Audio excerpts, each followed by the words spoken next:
নামাজ কি মন এত সোজা নামাজ কি মন এত সোজা দরবারে থাকিলে হাজি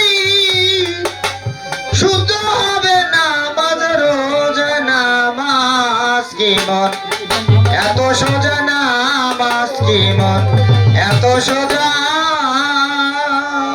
হকুল আর হকুল বাদ করলে হবে রুহ তাজা হকুল আর হকুল বাদ করলে হবে রুহ তাজা ওই আন্তাজে পো দিলে নামাজ ওইটা রে কই ভূতের পূজা দেয় আন্তাজে পো দিলে নামাজ ওইটা রে কই ভূতের পূজা দেখো দিলে নামাজ এইটা রে কই ভূতের পূজা নামাজ কি মন এত সোজা রে মন নামাজ কি মন এত সোজা রে শুদ্ধ হবে নামাজ রে দরবারে পা দিলে রুজু শুদ্ধ হবে নামাজ রোজা নামাজ কি মন এত সোজা রে নামাজ কি মন এত সোজা কুকামের সব দোকানদারি মাথায় নিয়ে পাপের বোঝা কুকামের সব দোকানদারি মাথায় নিয়ে পাপের বোঝা ভাবছে কি মন পয়সা পয়সা বেচতে যাইয়া খাইবা মজা করি ভাবছো কি মন বেচতে যাইয়া বসে পয়সা খাইবা মজা ভাবছো কি মন পয়সা পয়সা বেচতে যাইয়া খাইবা মজা নামাজ এত সোজা রে নামাজ কি মন এত সোজা ওরে দরবারে পা দিলে হাজির শুদ্ধ হবে নামাজ রোজা ওরে দরবারে পা দিলে রুজু শুদ্ধ হবে নামাজ রোজা নামাজ কি মন এত সোজা রে নামাজ কি মন এত সোজা আসলে বাবা গানের অর্থ তো সবাই বোঝে না বোঝে দরবারে থাকিলে রুজু শুদ্ধ হবে নামাজ রোজা নামাজ কি মন এত সোজা তাহলে দরবার যদি আপনি শরীয়ত দিক দিয়ে নেন তাহলে আপনি মসজিদে আছেন আপনি মাওলার দিকে রুজু আছেন এটা হলো শরীয়ত তাহলে সূরা বনি ইসরাইলের 72 নম্বরে বলা হয়েছে মান কানাফি হাদিদি ফাহুফিল ওয়ামিল আখিরাতে যেই ব্যক্তি যেই মানুষ আমাকে দুনিয়ার ভিতরে এই চক্ষু দ্বারা দেখলো না কাল হাসর মাঠে তিনি অন্ধ হয়ে উঠবে এখন আমার বিষয় হলো আমি যে রুজু মালিকের দরবারে আছি এখানে কোরআন বলা হয়েছে সালাত বলা হয়েছে আমাকে দেখে শুনে ইবাদত করো কোরআনে বলা হয়েছে আমি তোমার পবিত্র মুখের সাথে তোমার মুখটা যেই জায়গায় তোমার মুখের সাথে আমার পবিত্র মুখটা মেশানো বলেন সুবহানাল্লাহ এইবার আসেন কোরআনে বলা হয়েছে আলা কুল্লে শাইন কাদের আলা কুল্লে মই শাইন কাদের কাদের তুমি যেই জায়গায় যেই অবস্থায় যেখানে যে বস্তু দেখো ধাতু অধাতু সব জায়গায় আমি আল্লাহ বিরাজমান এইবার কোরআনের হাদিস কুরসিতে বলা হয়েছে কুলুবিল মুমিন আরশুল্লাহে তাআলা মুমিন বান্দার কলব আরশের আরশ মানে আল্লাহ থাকার জায়গা এইবার আসেন এই যে রুজু অর্থাৎ আমি শরীয়ত মোতাবেক আমি হাজির আছি কার দরবারে মালিকের হাজির আছি মালিক আমাকে দেখে আমিও মালিককে দেখি আপনি একজন ব্যবসায়ী মানুষ আপনার কাছে পাখিতে যদি কেউ সদাই কিনতে যায় আপনার মনটা কিন্তু খারাপ হয়ে যায়, হ্যাঁ যায় কিনা? দেন বাকি দেন, হ্যাঁ। কিন্তু মনটা খারাপ লাগে, খারাপ লাগে না? হ্যাঁ বাকিতে খারাপ লাগে। এখন বিষয় হলো দুনিয়ায় আপনি যা কিছু করেন সবই নগদ চায়, মানুষে সব নগদ চায় এবং নগদই পায়। তাহলে সূরা মারিজের 23 নম্বর আয়াতে বলা হয়েছে, এই সূরা 72 বনী ইসরাইলের 72 নম্বর আয়াতে বলা হয়েছে যে তুমি দেখে শুই না ইবাদত করো। তাহলে আল্লাহ তো আপনার দুনিয়াবে যদি হিসাব কিসাবে বাকি ব্যবসা করতে খারাপ লাগে, নগদ চাই, সব নগদ পাই, কিন্তু আল্লাহ তো সবকিছু নগদ দেওয়ার মালিক, তিনি বাকি থাকার কথা না না। তাহলে আমি তাকে দেখে শুই না রুজু থেকে যদি ইবাদত করি, ওই মানুষটা পৃথিবীতে অটল থাকে, সে কখনো টলতে পারে না। পারে না। তাহলে আমি আমার মালিকের দরবারে রুজু থাইকা, শরীয়ত মোতাবেক মসজিদে থাইকা, মাদ্রাসায় থাইকা, ঘরে থাইকা, অনেকে এই যে আলালুডের দিনে এসে কোলায় বইয়া একটা বাস কুপেও নামাজ পড়ি পড়ে। হয়। বাসের উপরও দেখছি মনে করছেন তাদের আল্লাহ কি হই নাই খারাই নেই। হ্যাঁ হ্যাঁ কয় কি এখন এর ভিতরে কোরআন শরীফ 4 ভাগে বিভক্ত। অনেক কথা আসে, কথায় কথা আসে, কথা বলবো না, গান গাব। কথা কন কথা কন 4 ভাগে বিভক্ত। কিভাবে? শরীয়ত, তরিকত, হাকিকত, মারিফত। শরীয়তের পক্ষে আয়াত হলো 520, মারিফতের পক্ষে হলো 2120। হ্যাঁ হ্যাঁ কয় কি এখন এই আয়াতগুলো, এই যে একটা আয়াত বললাম আলা কুল্লি শাইন কাদির, আলা কুল্লি শাইন, অর্থাৎ আল্লাহ সর্ব জায়গায় বিরাজিত বিরাজমান।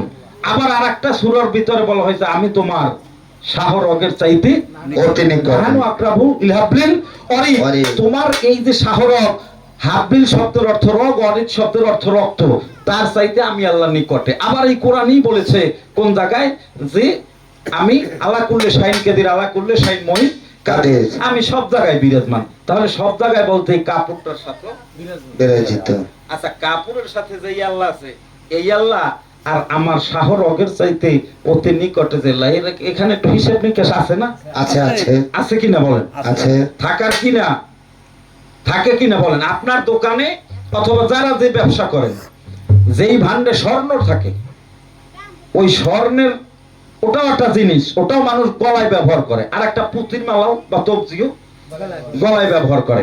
এখন দোনোটাই বস্তু স্বরূপ, বস্তুবাদী, কিন্তু মান কোনটার বেশি? স্বর্ণের। স্বর্ণের মান বেশি। তাহলে আয়াতের ভিতরেও এই আয়াত বুঝবে কারা? আয়াতের অর্থ বুঝবে যারা মুফাসসির, যারা আপনার 70,000 পর্দারে রাখছে কোরআন কাদের গনি, জ্ঞান এতে দিদার করে আরিফগণ, যারা আরেফ বিল্লাহ, তারা হলো কোরআনের এই হাকিকত, এই মূল অর্থটা বুঝবে। কিভাবে? আল্লাহ বলেছেন এই কোরআন শরীফের ভিতরে 1 হইতে 30টা হরফ, আলিফ থেকে 30টা হরফ। একটা হরফের সূরার না, একটা হরফের জাহিরি ব্যাখ্যা হলো 700। জাহিরি ব্যাখ্যা, একটা হরফের জাহিরি ব্যাখ্যা 700, একটা হরফেরই বাতুনি ব্যাখ্যা 700। তাহলে জাহির এবং বাতেন এই দুইটা মিলিয়ে হলো 1400।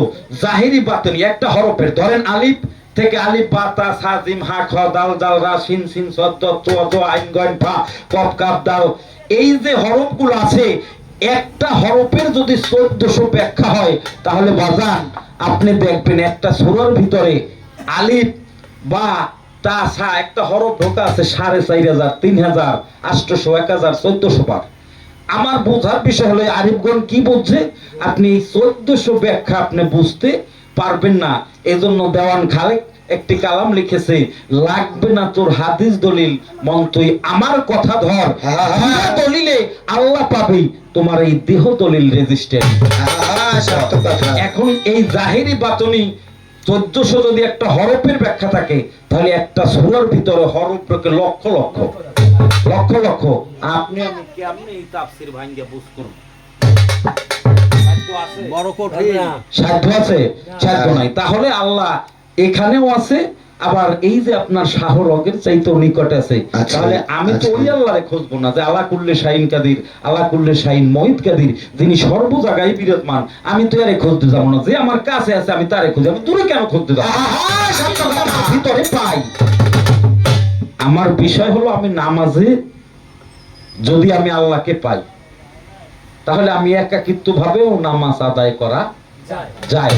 যদি আমারটা আমি পড়ি, আমি যদি মালিকের দরবারে রুজু থাকি, হিসাব তো বাবা আপনার কবরে আমি দেব না, আমার কবরও আপনি দিবেন না।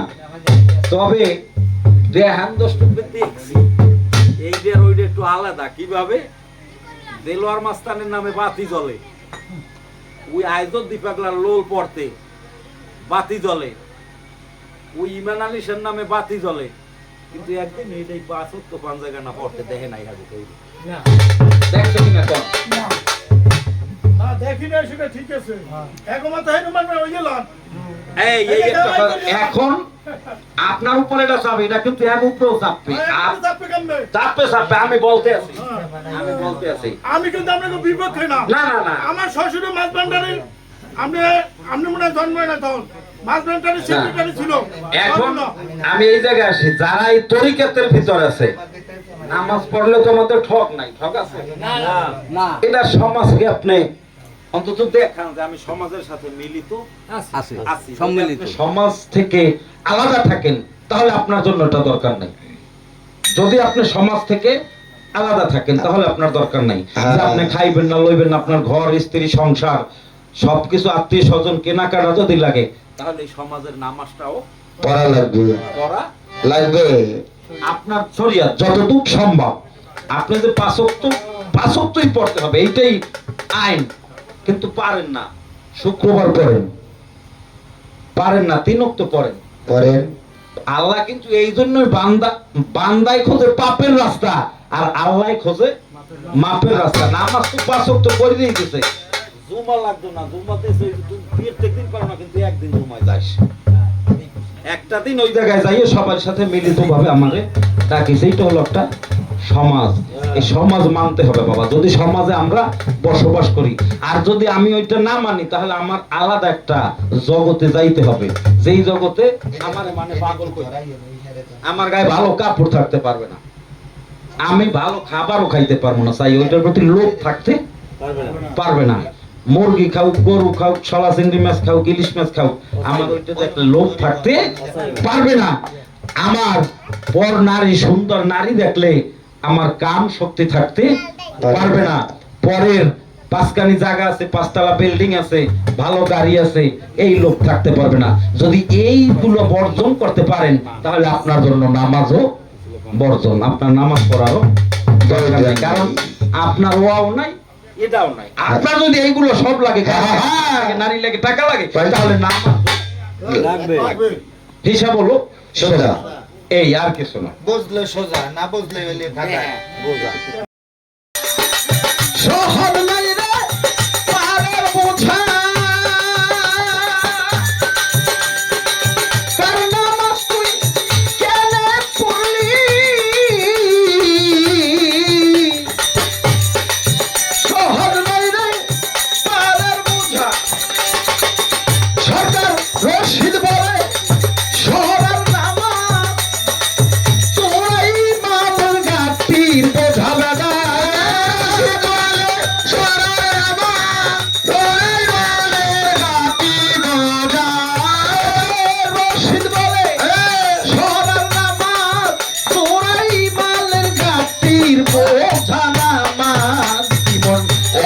সোজা ওরে নামাজ কেমন এত সোজা ওরে দরবারে দিলে হাজির সোজা ওরে নামাজ সোজা ওরে দিলে হাজির সোজা ওরে নামাজ সোজা নামাজ কেমন এত সোজা ওরে নামাজ এত সোজা আসতে শরীয়তের দরবার গেলাম মসজিদ মাদ্রাসায়। এখন যারা তরিকতে, ওখানে যাইয়ে তো সশরীরে কারো দেখা পাইলাম না। সশরীরে পাইলাম কোথায়?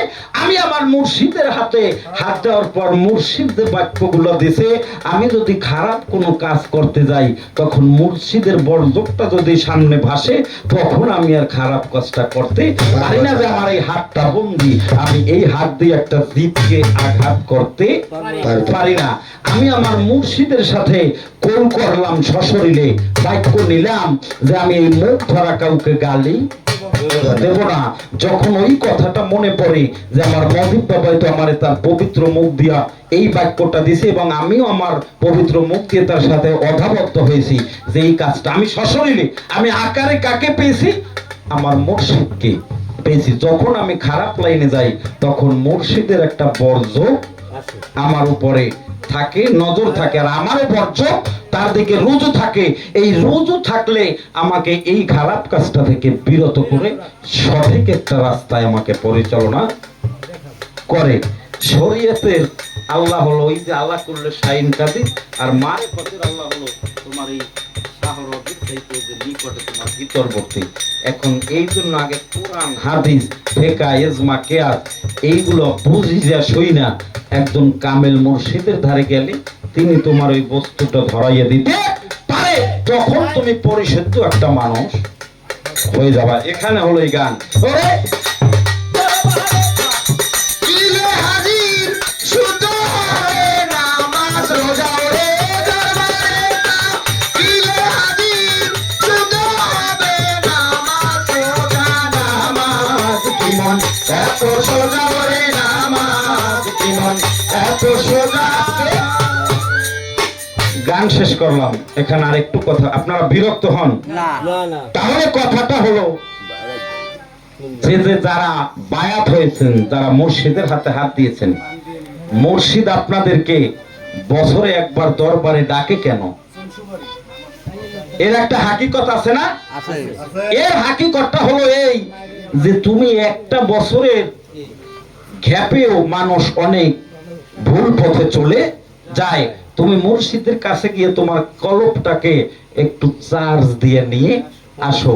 এক বছরে যদি একবার তোমার ওই রূপটা দর্শন হয়, অন্তত হাদিস বলে যারা মুর্শিদকে ভালোবাসে ওই বর্জকটা কেটে যায় না, 1 বছর 6 মাস থাকে। তাহলে তুমি আবার ভুলে যাইতে যাইতে মুর্শিদ আবার তোমার কাছে পদার্পণ করে, এলাকায় আসে, অথবা তুমি যাও আবার তুমি ওই সহি রাস্তায় থাকো। এই জন্য দরবারে রোজ অর্থাৎ হাজির তোমার বছরে একবার হাজিরে দিলেও দিতে হবে, যদি কেউ পারে মাসে একবার দিলে আরো ভালো হয়। আর মুর্শিদ যাদের কাছে থাকে